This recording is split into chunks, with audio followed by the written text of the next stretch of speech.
MrsSperry.com presents Romeo and Juliet, summary of Act 2, Scene 4. After having slept a little, Benvolio and Mercutio are now walking around Verona looking for Romeo. Mercutio asks Benvolio where the devil Romeo is. Benvolio does not know. He says he asked a Montague servant about Romeo, and the servant said that Romeo had not come home last night. Mercutio is worried and says he thinks that Rosaline will make Romeo crazy. No one except Friar Lawrence and the nurse know that Romeo and Juliet are in love. Mercutio and Benvolio both think Romeo is still sad because Rosaline does not love Romeo. Benvolio says that Tybalt, a relative of Lord Capulet, sent a message to the Montague house. Both Benvolio and Mercutio think the letter is asking Romeo to fight Tybalt because Tybalt is angry about Romeo going uninvited to the Capulet party. Benvolio says Romeo will answer it. He means Romeo will answer the challenge and fight Tybalt. Mercutio pretends not to understand and jokes that any man that can write may answer a letter. Benvolio explains that since Romeo has been asked to fight, Romeo will fight how he dares, whenever and wherever.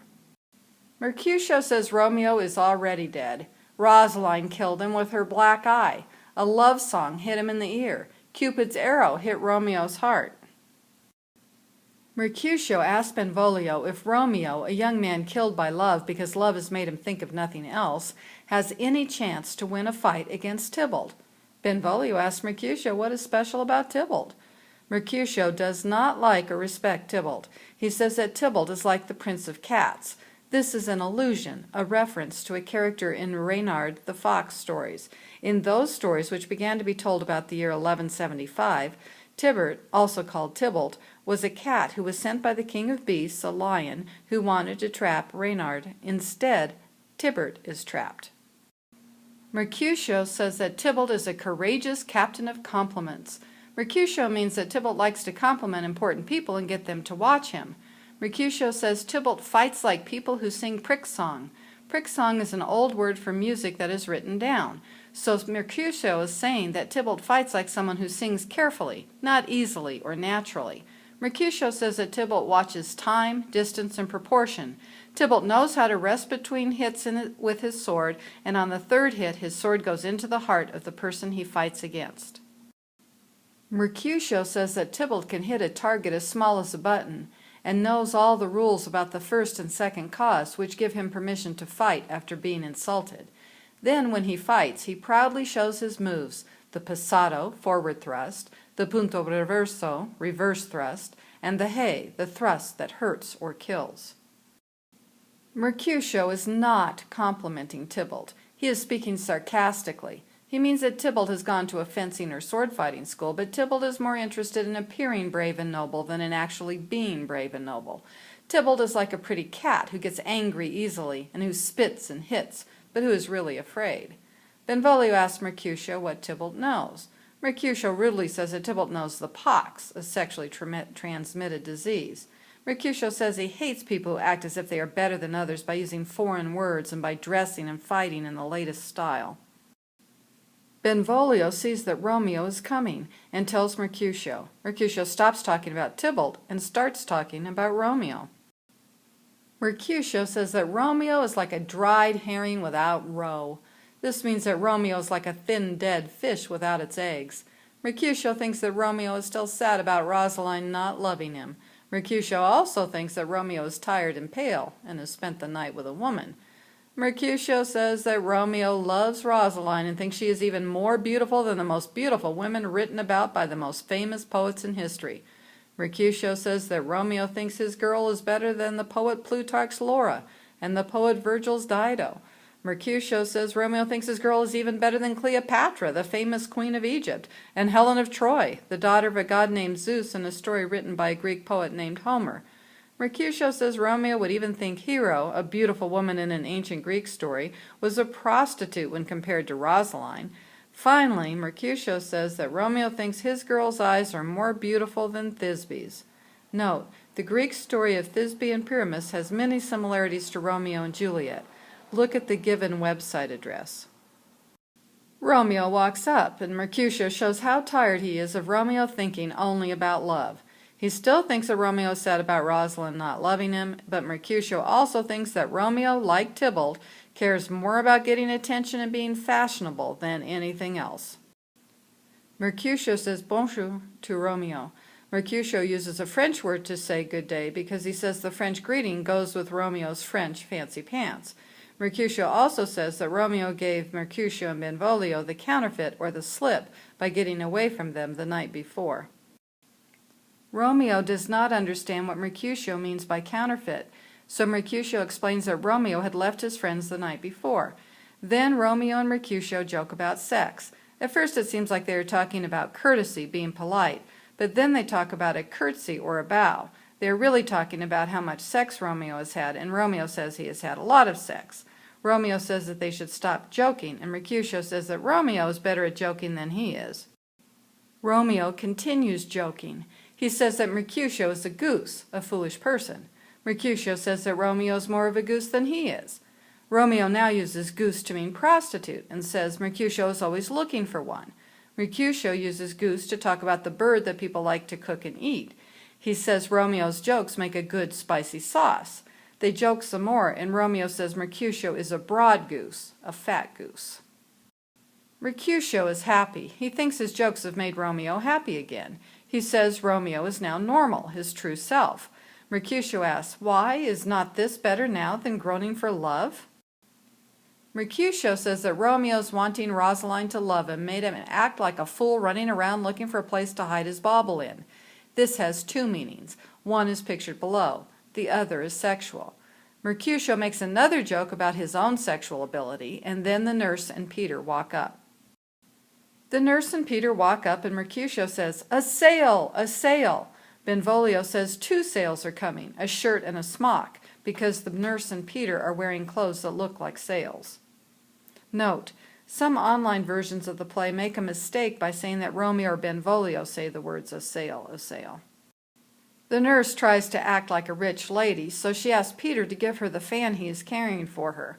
Mercutio, very rudely, tells Peter to give her the fan because it is prettier than the nurse's face.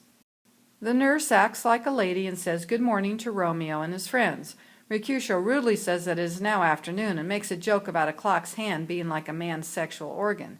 The nurse is insulted and asks Mercutio what kind of man he is. He says he is a man that God has made to ruin himself. She says that she can see he is a man who is ruining himself. The nurse asks if they know where she can find a young man named Romeo. Romeo jokes and says when she finds Romeo, he will be older than when she started looking for him.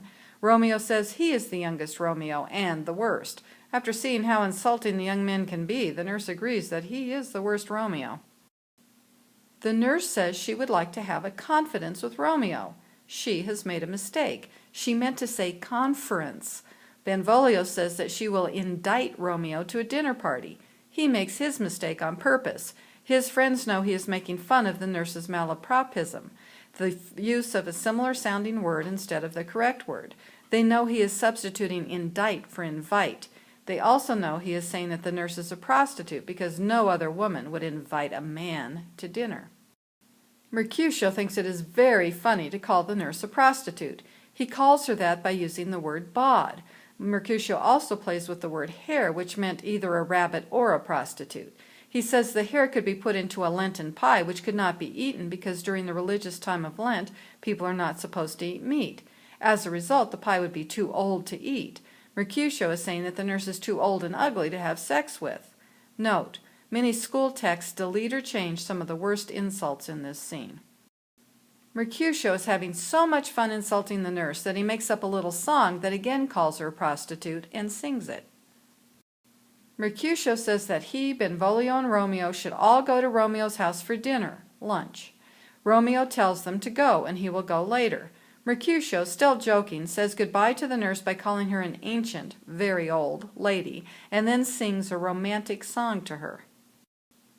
After Mercutio and Benvolio leave, the nurse asks Romeo who the disrespectful man was who had made such mean jokes.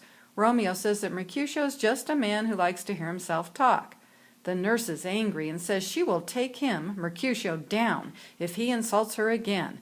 The nurse just makes Romeo laugh because she means that she will insult Mercutio more than he can insult her.